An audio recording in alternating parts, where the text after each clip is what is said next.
Back to espresso. और अब programme में आगे बढ़ते हैं और आपको कुछ पहाड़ों के अंदर लेकर जाते हैं। हम आपको लेकर जाते रहते हैं। वकार अहमद मलिक साहब आजकल हमें छोड़कर गिलगित बल्तिस्तान में मौजूद हैं और रोज़ाना की बुनियाद पर हमें कुछ ऐसा दिखाते हैं और बताते हैं कि बस दिल करता है कि हम भी फ़ौरन चले जाएं। खैर, आज वो वादी बूबर खिज़र के मकाम पर मौजूद हैं जहाँ इसकी तारीख़ के हवाले से बात कर रहे हैं और कुछ हमें बता रहे हैं इसकी तारीख़ क्या है और माहिरीन आसार कदीमा के लिए गिलगित बल्तिस्तान इससे कैसे फ़ायदा उठा सकता है।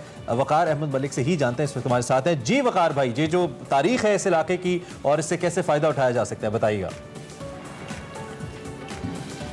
बहुत शुक्रिया इमरान, बहुत शुक्रिया अरमला। मैं आपसे डिस्ट्रिक्ट गिजर से मुखातिब हूँ। एक बहुत ही खूबसूरत सुबह है, बहुत ही अच्छी और ठंडी हवा चल रही है।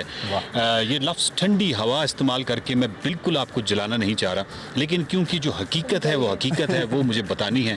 तो बहरहाल ये ठंडी हवा चल रही है, नीचे जो है वो दरिया बह रहा है और इस वक्त मैं जिस टीले पर खड़ा हूँ ये बहुत ही इसकी अजीब व गरीब एक कहानी है। ये बूबर जो है ये गाँव है गिजर का और इस टीले के हवाले से जो कहानी है वो बड़ी ही तिलिस्माती, जादुई और बड़ी अफसानवी किस्म की कहानी है। अच्छा। और इस अफसानवी कहानी को मैं आपके साथ शेयर करने जा रहा हूँ। मेरे साथ हैं अब्दुल खालिक साहब और सफ़र शाह साहब और ये हमें बताएंगे कि इस टीले के ऊपर ये जो स्ट्रक्चर है इसमें डेड बॉडीज़ रखी जाती थी किसी ज़माने में। अच्छा। तो ये पूरी कहानी क्या है कि किस तरीके से डेड बॉडीज़ मतलब दफनाया नहीं जाता था, बल्कि इसकी कई मंजिलें थी और मुख्तलिफ मंजिलों पर डेड बॉडीज़ रखी जाती थी। अब्दुल खालिक साहब बहुत शुक्रिया। मुझे ये बताइएगा कि ये इसकी क्या मतलब कहानी क्या है इसकी असल में। मोहतरम, सबसे पहले तो हम आप और आपके जो चैनल है इनका बहुत बहुत शुक्रगुजार हैं कि आप हमारे ये जो आसार कदीमा है, लोक विरसा है, इस हवाले से आप जो उजागर करने के लिए आए हैं, लोगों को बताने आए हैं कि आप इस तरह की चीज़ें होती हैं। तो आपका बहुत मेहरबानी, शुक्रिया। यहाँ इस हवाले से जो आप हमारे ये दादा का जो गुंबद है, इस हवाले से मैं एक दादे का औलाद हूँ। मेरा दादे का नाम है अबदी और उसी का छोटा भाई है गुरसिंह, उसका औलाद ये सफर शाह साहब है, वाइस सफर शाह साहब है। ठीक है। और ये सैकड़ों साल दादा से मुराद ये है कि सैकड़ों साल पुराने जो आपके आवाज़ है, हाँ, बहुत पुरानी बात है। ठीक है, बहुत पुरानी बात है। तो हमारे उस दादे ने अपने भतीजे को वसीयत किया था कि भाई मैं मर जाऊं तो मुझे दफनाना नहीं है। अच्छा। या मुझे जलाना नहीं है, किसी जगह में मुझे फेंकना नहीं है, लिहाजा मेहरबानी करके इस तरह का एक टेला बनाऊं। वो यहाँ के, क्योंकि उस वक्त राजा थे, यहाँ हुकूमत करते थे, रूलर थे वो यहाँ के। तो उसने ये वसीयत किया था कि भाई मुझे यहाँ रख के आपने एक टेला बनाना है, मिट्टी डालनी है, छोटे पत्थर ला के डालने हैं, जितना आपसे उठा सके डाल के जो है ना एक टेला बनाओ, उसके ऊपर फिर एक घर बनाओ, घर बनाकर फिर मुझे उसके अंदर एक बक्स बनाकर उस बक्स के अंदर मुझे रखना है। अच्छा। दादे की ये वसीयत थी। तो दादे ने इस वसीयत अपने भतीजे को किया था। भतीजा जो था वो अबादी दुयम था, अबादी अवल ने अबादी दुयम को ये वसीयत किया था अपने भतीजे को। तो भतीजे ने लाश को यहाँ नीचे रखने के बाद, दादे का लाश को यहाँ नीचे इस मैदान में दरिया के किनारे में रखने के बाद पूरे इलाके के लोगों को जो है बुलाया कि भाई मैं आपको जो है ना ये गंदम दूंगा या जाओ उस ज़माने में जो होता था आपको दूंगा, लिहाजा आप ये जो है ना इस तरह ये बनाओ।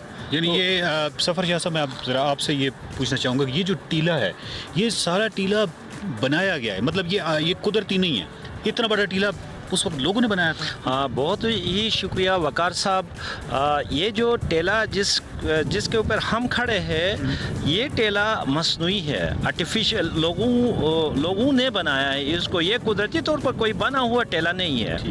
ये जैसे कारी साहब ने, खालिक साहब ने बता दिया कि उस दादा जो इस गांव का राजा था, उस राजे ने अपने लिए ही ये बिल्ड किया था, बिल्ड करवाया था लोगों से।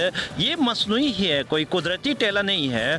और ये अभी जब हम सोचे बेलडोज़र हमारे पास मशीनरी है, लेकिन मशीनरी के ज़रिए भी इतना बड़ा टेला बनाना मुमकिन नहीं है। इसमें जो खालिद साहब इसकी मुख्तलिफ स्टोरीज थी इसके अंदर। इसमें जनाब मोहतरम 3 मंजिलें नीचे थी।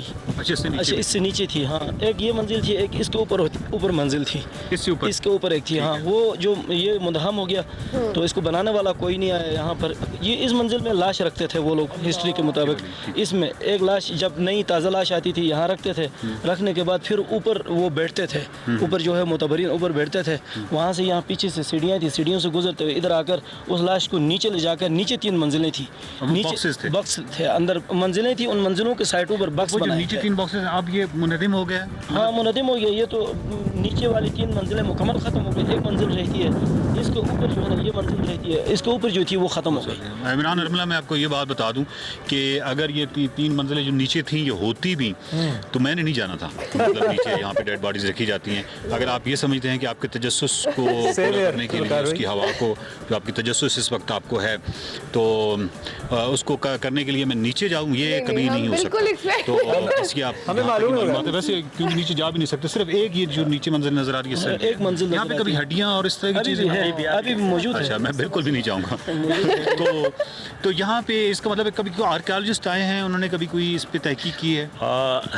यहाँ पे जब यहाँ पे आर्कियोलॉजिस्ट आते रहे हैं और रिसर्च इस पे होती रही है, एक्सप्लोर इस को करते रहे, लेकिन सबसे बड़ा प्रॉब्लम ये है कि इतने एक कीमती आर्कियोलॉजिकल साइट यहाँ मौजूद है। कोई भी, चाहे आखान ट्रस्ट फॉर कल्चर हो या गवर्नमेंट का कोई इदारा हो, इस पर खातिर खा तवज्जो नहीं दी।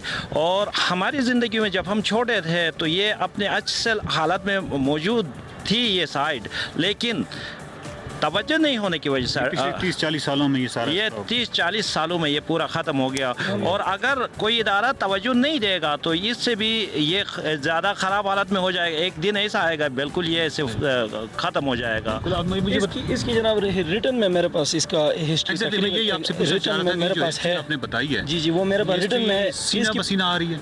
नहीं, ये तो हाँ वो तो सीना ही आ रही थी, लेकिन बीच में इस तरह हुआ ना कि हमारे आबा अजदाद ने लिखवा के भी कुछ रखा था। अच्छा। हाँ, हमारे पुरानों ने ना कुछ लिखवा के भी रखा था, कुछ जो है ना हमारे लोगों के पास वो मौजूद थी, पुरानों के पास, जो हमने उनसे लेकर जो है ना लिख के अपने पास रिटर्न में रखा हुआ है।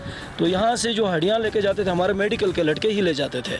मेडिकल अभी एबटाबाद में पढ़ते थे, कोई इधर कराची में पढ़ते, इस्लामाबाद में, यहाँ से उठाकर वो हड्डियाँ लेकर मेडिकल टेस्ट के लिए वहाँ पर जो है ना वो अपनी ट्रेनिंग के लिए डेफिनेटली एक टेस्ट हो सकता है उन हड्डियों से कि ये वो हड्डियाँ कितनी कदीम हैं, या इस पर एक तहकीकी काम बहुत ज़बरदस्त किस्म का हो सकता है ताकि सही आइडिया हो। और इमरान अरमला, ये बहुत ही सुबह है, बहुत ही खूबसूरत स्टोरी का, ये जो सुबह की खूबसूरती और खुशगवारियत है उससे कुछ ज़्यादा ताल्लुक़ नहीं निकलता क्योंकि ये डेड बॉडीज़ के हवाले से है। लेकिन ये मैं आपको बताता जाऊँ कि ये जो गिलगित बल्तिस्तान है, ये आर्कियोलॉजी के हवाले से, आसार कदीमा के हवाले से, हिस्ट्री के हवाले से ये इतना रिच, इतना ज़रखेज़ है कि आप इसी से अंदाज़ा लगा लें कि 10,000 तो सिर्फ कार्विंग साइट्स हैं जो कि कराकोरम हाईवे के साथ चलती हैं। फिर आप जैसे जैसे मुख्तलिफ नालों में जाते हैं तो क्योंकि ज़रखेज़ और बहुत ही खूबसूरत सरजमीन हमेशा से रही है, तो यकीनन बहुत सारे लोग, बहुत कदीम लोग जो हैं यहाँ पे उन्होंने आबादकारी की और बहुत सारी हिस्ट्री है जिस पे हमारा डेफिनेटली बहुत सारा काम होने वाला है। और वकार भाई, ये जो कार्विंग के हवाले से, इस आर्ट के बारे में अगर मैं कहूँ कि शायद दुनिया में सबसे कीमती साइट्स यहाँ पे मौजूद हैं, सबसे नायाब किस्म की साइट्स यहाँ पे मौजूद हैं, तो भी गलत नहीं होगा। खैर, ये थे हमारे वकार भाई जो कि हमें यहाँ पे कहते हैं कि ये रूहें, भूत वगैरह कुछ नहीं होता है। हमें कहते हैं डर वर कुछ नहीं होता, और खुद जा रहे एक मंजिल पे नहीं जाया जा रहा था, लेकिन कोई बात नहीं, खैर है। ये मैं जरा पूछूंगा उनसे अभी डिटेल में भी जरा जब आएंगे तो सही तो अच्छा जी, भी हमें ब्रेक लेनी है, ब्रेक के बाद हाजिर होंगे। आप देखते रहिए एक्सप्रेसो।